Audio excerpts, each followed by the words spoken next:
The fire that tore through Birch by Romeo Lane, a restaurant cum nightclub in Goa, has left at least 25 people dead and several injured, marking one of the deadliest incidents in the state's nightlife circuit in recent years. What initially appeared to be a gas cylinder explosion has since been ruled out by authorities, with investigations now pointing towards the use of indoor pyrotechnics, specifically cold pyro guns, during a dance performance as a trigger for blaze.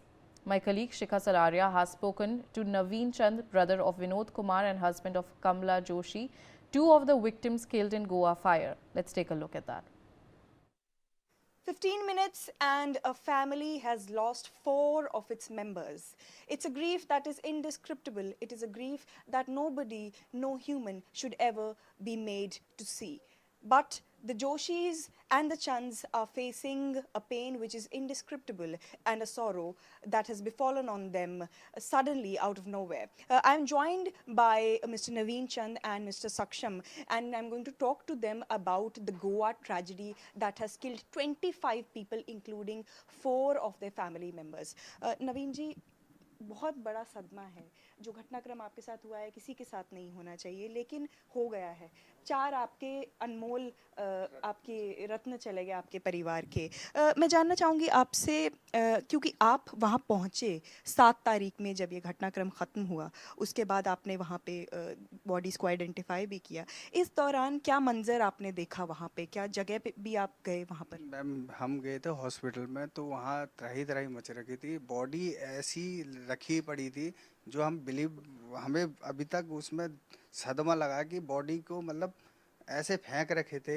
और मेरा जो छोटा भाई है जिसकी body है वो बाहर निकाल के मेन गेट के पास ऐसी ही रखी थी। उस बॉडी में इतनी स्मेल भी आ रही थी, हालांकि हम देख नहीं पाए। बार बार वो हमें दिखाए जा रहे जो चीज़ बार बार दिखे तो आप पे खुद सोच सकते हैं जो डेड हो चुका है क्या आपको वो पड़ेगा। हमने फिर उनको हड़काया, हमने बोला कि भाई ये क्या है, बॉडी से तुम्हारे लिए तो बॉडी, हमारे तो हमारा भाई है। तब उन्होंने जाके, जब हम सब ने हड़काया तब जाके उन्होंने अंदर किया उसको। ये जैसे आपने बताया कि बॉडीज़ की जो गरिमा थी वो भी नहीं संभाल पाए वो लोग, और उसके बाद वहाँ पर जब आप पहुँचे बॉडीज़ को आपने आइडेंटिफाई किया। बता रहे हैं कि केवल 2 बॉडीज़ जो थी आप आइडेंटिफाई कर पाए, बाकी 2 3rd डिग्री बर्न्स में थी। हाँ जी मैम, बहुत ही बड़ी मुश्किल से हमें पहचान में आए हैं। बॉडी बिल्कुल ही, आप एक कह सकते हैं कि हमने तो अब देखना था, बॉडी को पहचाननी थी, इस वजह से बाकी आम पब्लिक देख नहीं पाएगी।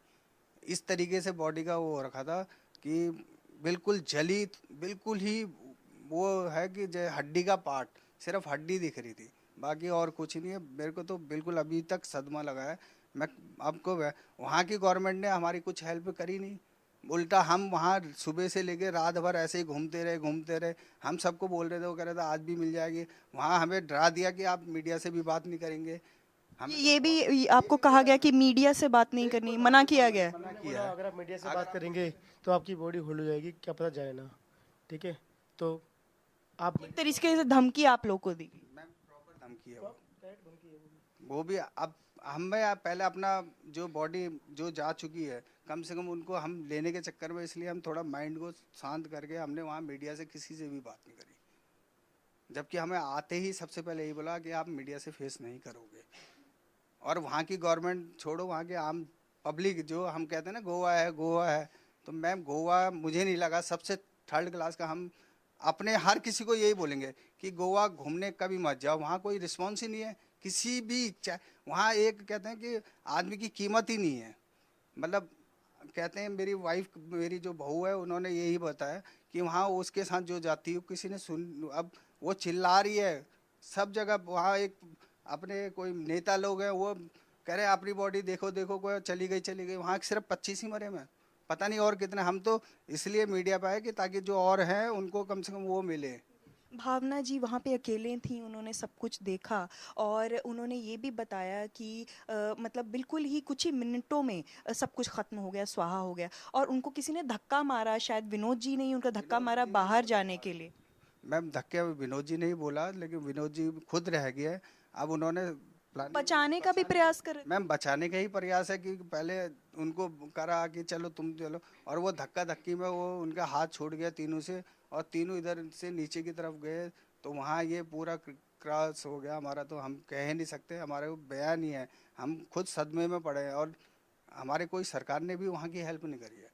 हम कहे हम क्यों वो करें, हम तो खुद गए, हमें पहले डरा दिया गया, वहाँ का टूरिज्म कुछ नहीं है मैम। और जब जो 1 साल पहले है तो क्या क्यों उसको दोबारा वो करा, और उसके अगर ये सख्ताई करते तो क्या पता हमारे परिवार हमारे साथ होता ना। वहाँ कोई फायर सिस्टम ना कोई कुछ। तो मैं मुझे मालूम चला कि फायर अलार्म्स बजना तो दूर की बात है, फायर एग्जिट, एक ही फायर एग्जिट था वहाँ पे, और उसी की वजह से जो है कई लोग जो है अंदर दब गए। बिल्कुल मैम, बिल्कुल। ये वहाँ देखो, एक हम ढाबा भी खोलते हैं ना, तो उसके आसपास रेता और वो रखते हैं, चाहे कोई छोटी मोटी है वो भी रखते हैं, हम अपना केयर वो भी ढाबे वाले भी रखते हैं। लेकिन इतना बड़ा जो गवर्नमेंट ने खोला है जिसको पहले बंद हो गया है, उसकी में कुछ भी वो नहीं है, साधन उपकरण ही नहीं है कुछ। और जबकि नीचे एक डोर था वो भी बंद करा हुआ था। नीचे का डोर भी बंद था, बिल्कुल मैम, अगर ये खुला होता, बेसमेंट में था। बेसमेंट में था मैम।